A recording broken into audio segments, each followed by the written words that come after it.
Шеберлік каналына қош келдіңіздер. Сіздерді көруге қуаныштымын. Бүгін біз мынау қыстық аяқ киімнің осындай сыбдырма, немесе жүгірткі деп жатады. Орыс тілінде бегунок, собачка дейді. Соның осылай тақпай жатады. Кейбір кездерде өзіміз байқайтын шығармыз. Сол кездерде аяқ астынан шеберханаға да баруға мүмкіндігіміз болмауы мүмкін. Сол кездерде қалай амалдай аламыз? Менде әдейі осындай жылтыр түрін алдым, сіздерге көрініп тұрсын деп. Мені көріп отырған шығарсыздар, жаппайды. Осыны қалай істеуге болады? Мені өздеріңіз көріп тұрған шығарсыздар. Бізге осы құрал сайманның екеуінің біреуі қажет болады. Мынаны кемпірауыз дейді. Көрген шығарсыздар, білетін шығарсыздар, үйде бар шығар. Ал немесе болмаса қолда кемпірауыз. Осындай плоскогубцияды қолдануға болады. Қазіргі жағдайда мен осындай кемпірауызды қолданамын.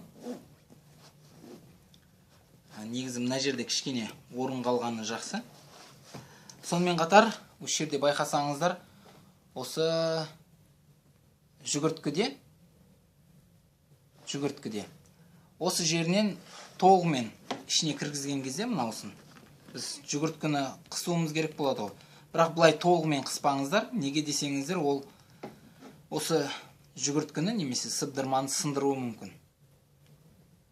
Ал бізге мынау екі шетін, мынау шетімен, мынау шетін ғана қысу қажет болады. Оны қалай істейміз? Қараңыздар.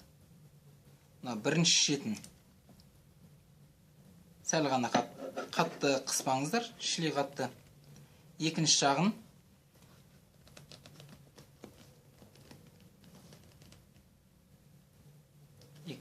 қыстым. Тағы да мына жағын кішкене қысып жіберейін. Содан кейін барып шығарамын да. Жүгіртпенің соңына дейін алып барамыз.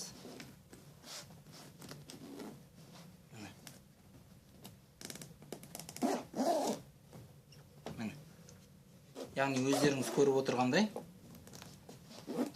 жүгіртпе толығымен жабылып жатыр. Өздеріңіз көріп отырған шығарсыздар. Яғни осы жерден көргенімізде екі жағын жаңағыдай қысу қажет болады.